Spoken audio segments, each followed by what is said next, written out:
Okay, Chapter 1 is the injury examination process. The injury exam process is kind of the foundation of what we do. It's going to be one of the most important things that you learn in athletic training. For those of you who have already had lower extremity, then you have already covered this exam process, but you're going to get it again. Those of you who are in this eval class for the first time, then this is the first time you're really seeing it. I know you covered it some in documentation and in 201, but now we get the chance to actually put it all together, and you're going to end up applying it to actual injuries.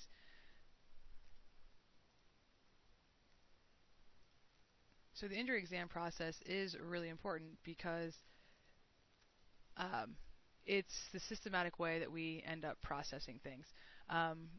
We do not want to leave anything out, so the whole point is to really get down a very systematic step-by-step process so you don't forget anything. If we do our history, then our observation, our palpation, and our special test, and then get our assessment, there's a lesser chance that you're going to forget a major component when you are going through your evaluation. There are several different types of examinations. You're going to do those in a variety of situations. At the beginning of every season, you do a pre-participation physical exam. This is going to be a much longer type of exam, including a lot of medical history and overall body function, not just one specific body part. Triaging is something that we do in more of a medical emergency when there are more than one patient involved. You have to quickly assess what is going on within the patients and which one is more injured. Is there any kind of life-threatening injury? So you have to do a very quick assessment of what's going on with that person and then decide who you're going to treat first. On the field examination is basically something that's going to be an abbreviated version of our full evaluation. The on the field exam, really our primary goal is to first assess the scene and determine how severely the person is injured. Is it a life-threatening situation? Is there profuse bleeding? Could it become very problematic or life-threatening? You're first assessing those situations. Then when you need to decide that yes, the patient is conscious, yes, they are breathing, and maybe they're holding onto their ankle or their knee, we know it's not life-threatening at that point, then we start to do an abbreviated type of an exam where, yes, we want to find out the mechanism. We do want to see if there is any major deformity, swelling, ecchymosis, that kind of thing. But in the palpation that we do is somewhat abbreviated as well, where we really focus on just the injured area. Our primary concern is also figuring out if we're able to get them off the field. Are we going to have to call an ambulance? Are we going to have to use vacuum splints? Can we just carry them off? Can we walk them off? What has to be done to get them off the field in a safe manner? The off-the-field examination, what we're going to focus on, because this is kind of the most in-depth exam, where we do have the full history, the full observation, palpation, functional assessments, neurological assessments, circulatory assessments, and then your special tests. So it's very comprehensive, really going over all things that could possibly be involved with that injury. So that's going to be our primary focus in this PowerPoint. And then the last one is reevaluation. If you're ever doing rehab on your patients, then every time that you see your patient, you are going to do a reevaluation. It might not be as thorough, but there is a history involved. You do observe. You do get a feel for how they're doing and how they are progressing through the rehab. So although not a full comprehensive evaluation, it's still a checkup kind of evaluation. One of the things I do want to note is that when you do reevaluations during rehab, you do not want to continuously perform special tests. A lot of the special tests stress the ligament, and if that ligament or tissue is healing, and every day we come in and do a stress test on it, we're going to disrupt the healing that did occur. So one of the things that you do not want to do during reevaluations on a daily basis is a stress test. So within the examination process, we're going to collect several different types of information. The first one is subjective, then we have objective. Subjective information is information provided by the person. They're giving us their perception of the problem. We cannot readily see this. We cannot readily measure it. We are just taking their word for it. How do you feel today? I'm feeling great. It hurts a little bit worse today. Those things we cannot assess. Um, then we have objective information, and this is the things that we can actually use to measure. We can actually see. You can assess swelling. You can measure the amount of swelling. You can actually see ecchymosis. You can see deformity. Those are all objective pieces of information, where the subjective information is what the person is actually telling you. In the same regard, we have things, signs and symptoms. We use these terms all the time, but they actually are two different things. Um, Much like subjective and objective information, a sign is something that can be objectively measured. So a sign is something that's actually going to be objective information, evidence of an injury that is observed or can be objectively measured. So in this picture over here, a sign is going to be something like, I do have a temperature. I can actually assess that you do have an elevated temperature or a fever. Where a symptom is what their complaint is, a subjective complaint. What the person is telling you, they say, yes, I do have a headache. It's really bad. It really hurts. Well, we can't measure what a headache is. It's what they're telling us about their own sensations. So that's going to differ between person to person. When you talk about subjective information in different symptoms, those are all dependent on the person.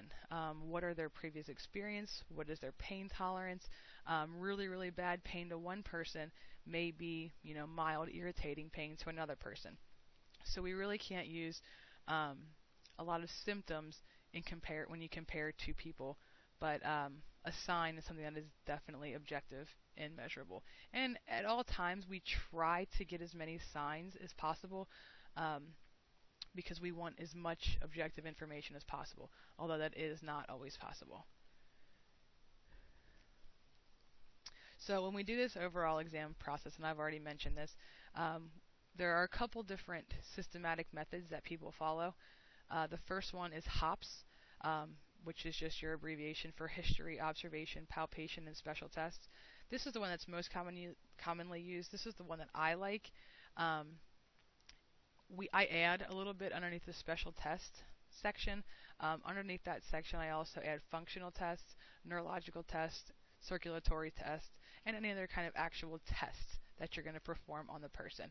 And then at the very end, I always have a line for assessment. So what is your actual diagnosis? What is the injury?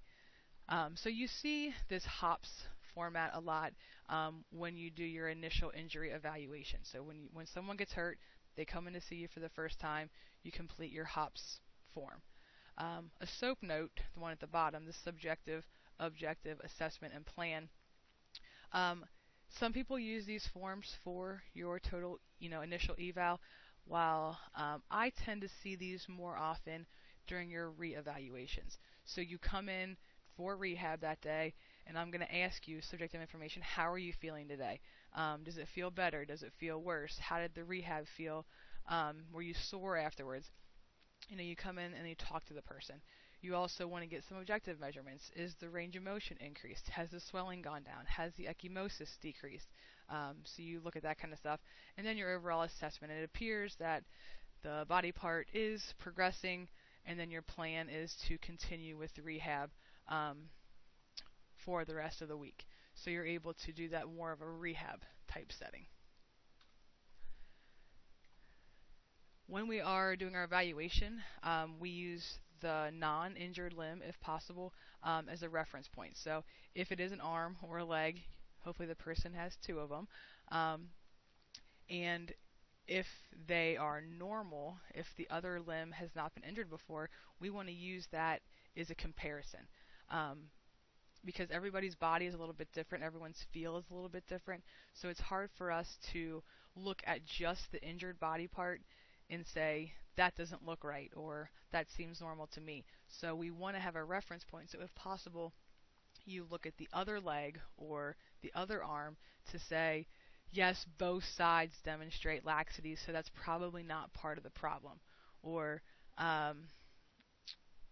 both sides have this deviation, so that's not what's causing the problem. So we can only do that if the other side is normal. So when we look at laxity, how much movement there is within a joint, we need to know if the other joint has been injured before. So if we're trying to test for, the need for ACL, anterior laxity, and the opposite leg has already had an ACL tear, we're not going to be able to get a good assessment of what that person is actually like. So the other side, if we're going to use it as our comparison, um, then the other side has to be what we'll consider normal. Um, but using the opposite limb is really good to determine what normal is, especially if there is no baseline data there.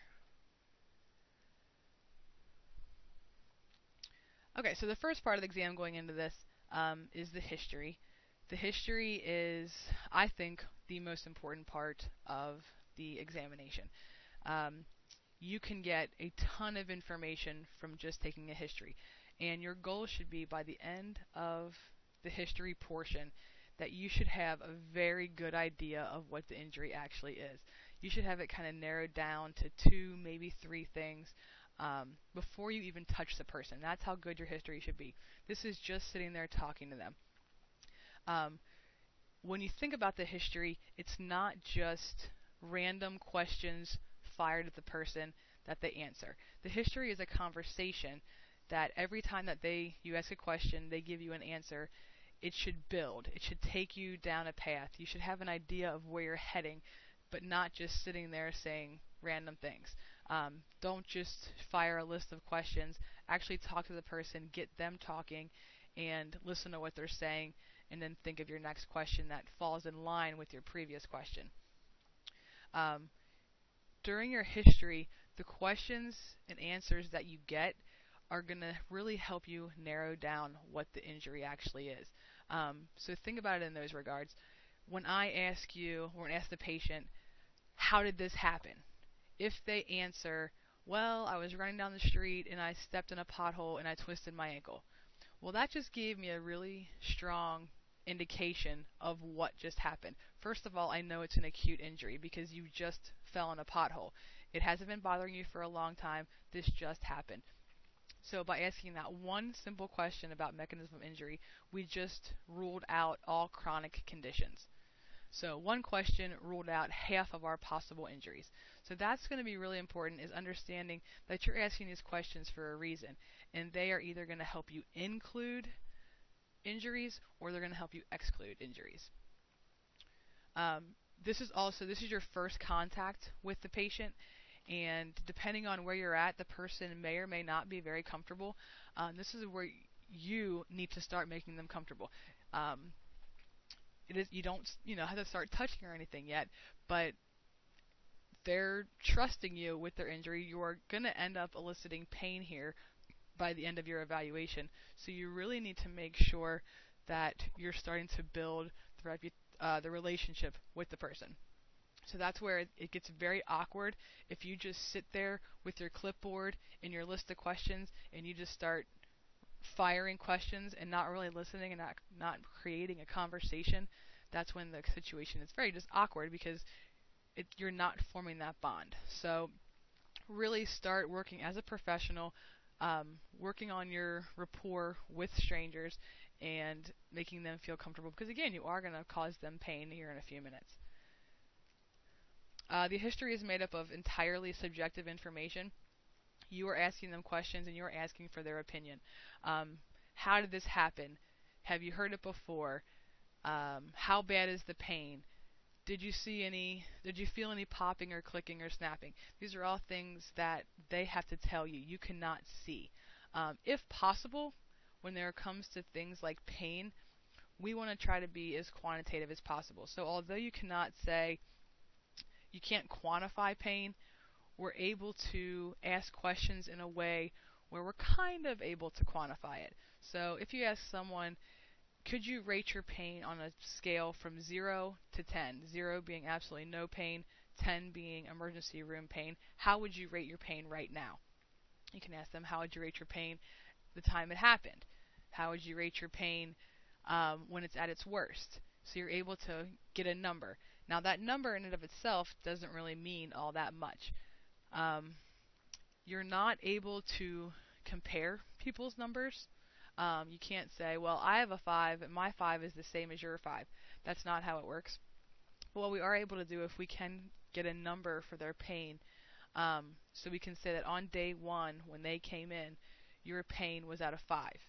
Now it's been a week, you've been doing rehab, now your pain is down to a 3. Again, those numbers in themselves don't really mean that much, but when we can obviously tell that going from a 5 to a 3 is moving in the correct direction. So we're try to quantify if possible. And then the last part here, make sure that you document. You had an entire class on documentation. We need to be able to write the history in a concise manner where you're able to include all the appropriate information. So that's a skill that you're just going to have to continue to work on. When we talk about the history, and I just mentioned that you want to kind of have a conversation, instead of just rapidly firing questions at the individuals, you really want to try to cover your main headings. I call them headings. There's not specific questions, but there are specific categories that you need to get covered each time. One of the first one is you need to identify the mechanism of injury. The MOI, we call it. You need to figure out how it happened. And again, this one question alone can really include or exclude a lot of injuries. Past medical history is something that you're going to want to ask every single time. Has this happened before? Maybe it's a recurring, second ACL tear. Maybe this person has chronic ankle instability and they always sprain their ankles. Has this happened before? And not only can you tell possibly what the structural integrity of that joint is, but you can also ask them, is this pain similar or different to the way it was before? Say the person had already torn their right ACL and now they're complaining of pain in their left knee. You can ask them, well, you've already torn your right ACL. Does this pain that you're experiencing right now feel similar or different to when you tore your ACL in your other leg? You're able to give them a point of reference to see that, yes, it's the same thing, or no, you're way off balance. We're trying to figure out what the underlying pathology is. So what is the cause of all this? It might, the symptoms may or may not point specifically to the injury, so we need to figure out what is the underlying cause, and then how this is going to impact their life. Why did they come in to see you? A lot of times people will deal with pain for a certain amount of time until at some point something is going on and now it is becoming unbearable.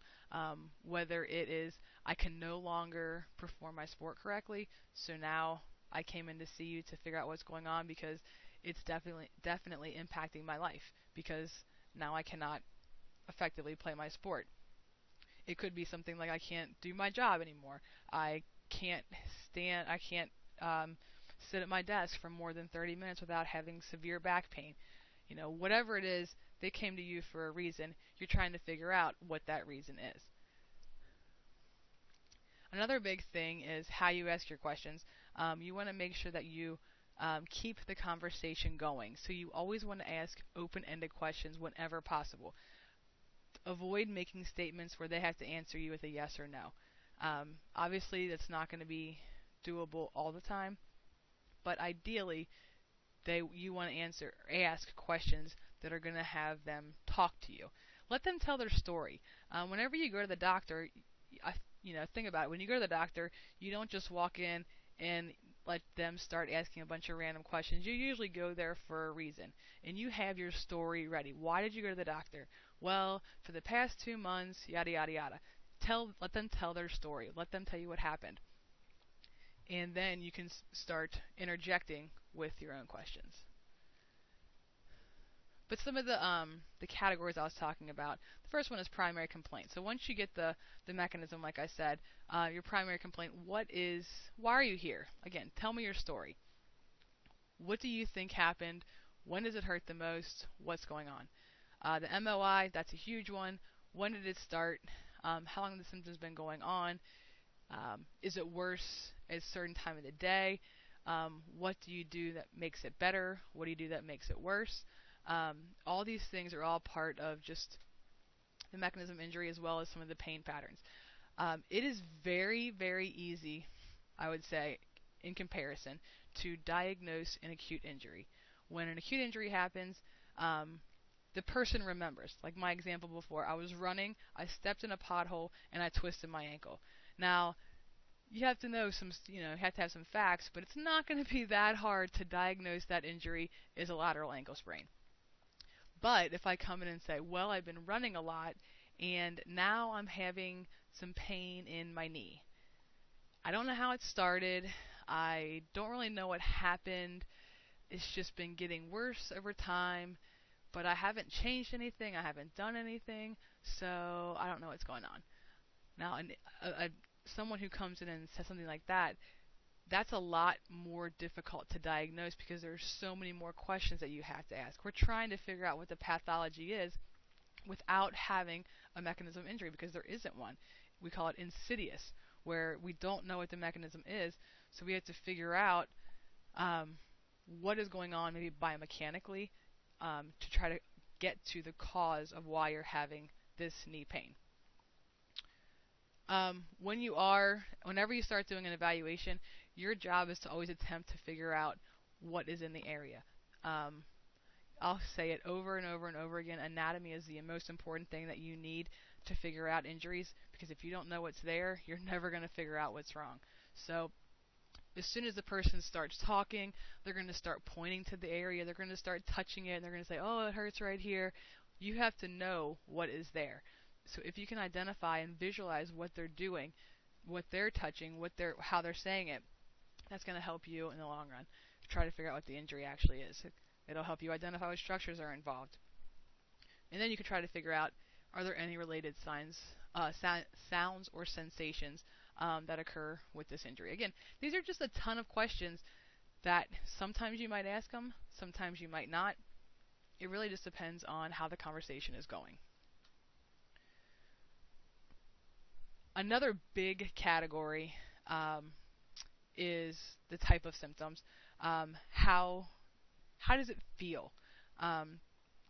Location of pain. If I had one question that I would ask every single time, I would ask, can you point with one finger to where it hurts the most? And sometimes they will point to one specific location.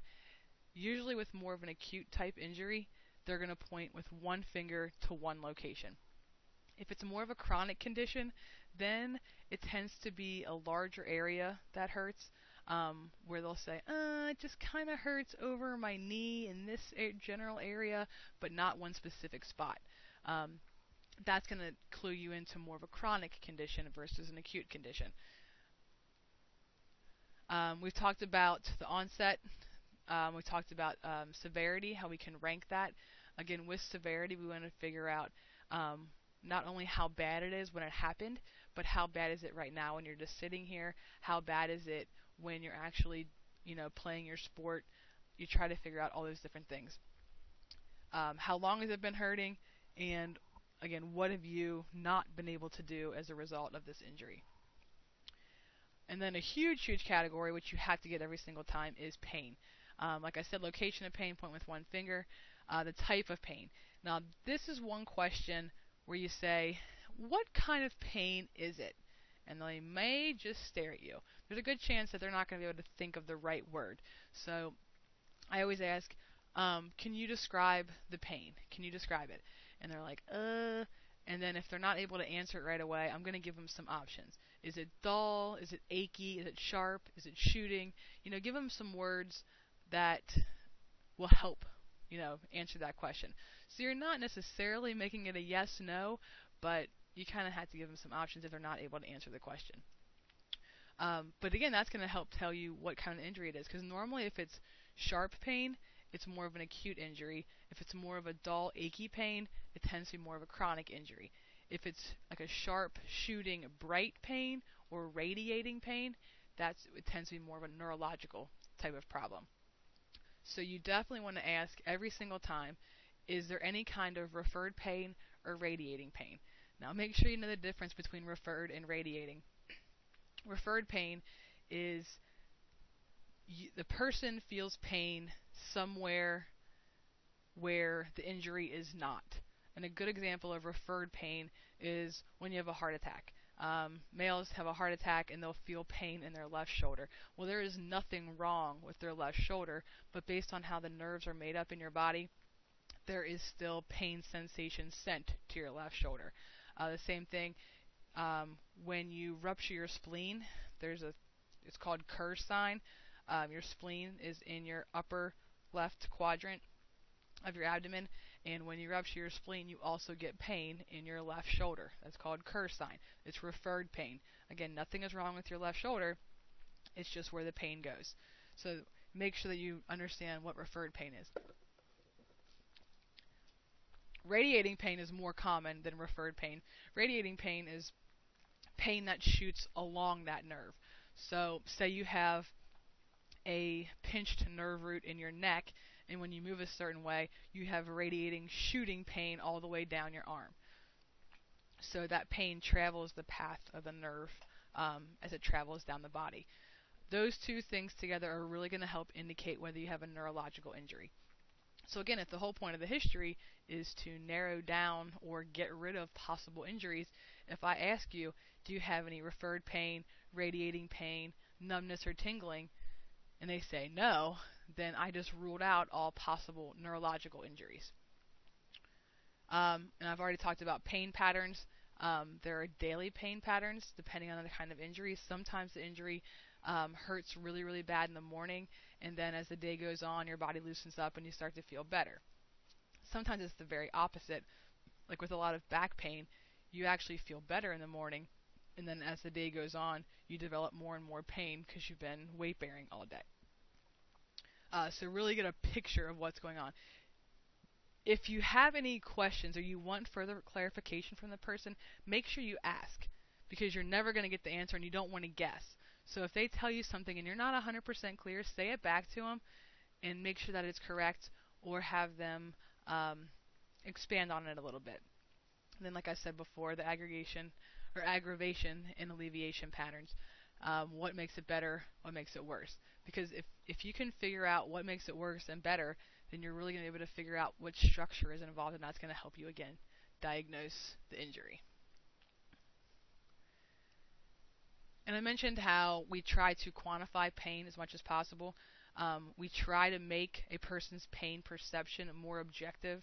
How can we take someone's perception of pain and actually make it objective? Well, there's a couple things that we do use. The VAS is the Visual Analog Scale. That is the picture at the bottom here. The Visual Analog Scale is a line. It's 10 centimeters long. This end is absolutely no pain. This end is very, very, very bad pain. And you ask the person to put an X somewhere on the line as to how bad their pain is. So no numbers are involved, just a mark on the line. And what you can do is create multiple visual analog scales on their own pieces of paper, and every time that you see them, or every week or so, you can have them put an X on the line, and hopefully the X will be moving in this direction. The numeric scale is something that we use. That's what I mentioned before, the 0 to 10 scale. It is very easy to use. The only problem is you might remember the number you said before. So if the person maybe is not being truly honest about how severely they're injured, if I remember that I said 7 before, then I might be more reluctant to go down or go up. Where with the visual analog scale, it is just a mark on the line, so it's hard to remember what exactly you did before. But either one is good.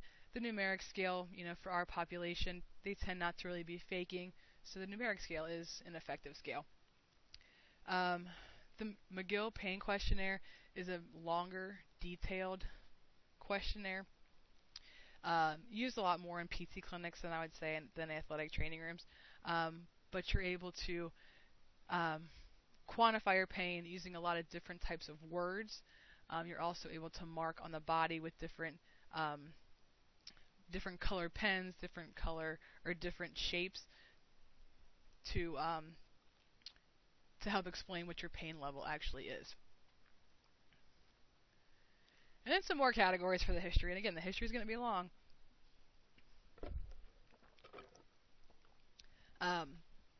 But these are ones that may or may not come up every single time. Disability resulting from the injury. So, like I said, why did the person finally come in? What are the limitations? What are your primary complaints? Why are you here? What is your pain level? Do you have specific weaknesses or disabilities? What are you not able to do now because of this injury? And then other things that are important as well, any kind of medications that you're taking, and how those interact, or how those medications may or may not interact with the modalities or the level of healing. What is going on with that person, and are they, do they have some sort of issue that you might have to consider when doing their rehab. And then your past medical history, we kind of talked about this one a little bit when um, when we were when I mentioned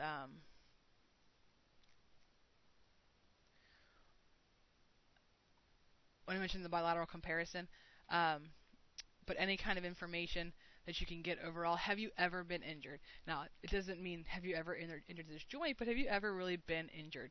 Um, you're trying to get an idea of who this person is. So asking questions about whatever they're complaining about. Have you done that before? That is important. But have you ever really been injured overall? Have you been through any severe type of injury? Because that may indicate how well they can tolerate pain. Not necessarily always, but it might give you a good indication. And then you can get to the more specifics where, do you have a history of injury to this body area? Is there anything wrong with the other side? Because, again, you want your bilateral comparison there. How does this injury compare to the one you've had in the past? Do they feel the same? Do they feel different? Do you feel like your old symptoms are coming back? A lot of times you'll get recurring injuries, like say a baseball pitcher who suffers from shoulder pain every season. And they'll say, yeah, it feels exactly the same as it did before. And what you can do for that is, well, it's going to help you diagnose. So if you have this baseball player who has shoulder pain every single season, and he says it feels exactly the same as it did before, then you can ask him, well, what were you diagnosed with previously? What did they do for it? Did it work or did it not? So if they've already had this problem and it's already been treated and it just came back, then that's going to help you with the answer. It's also going to help you create a rehab program. And then, did they fully recover from their previous injury? Have they been compensating because it has not recovered? So are there any weaknesses as a result of that previous injury?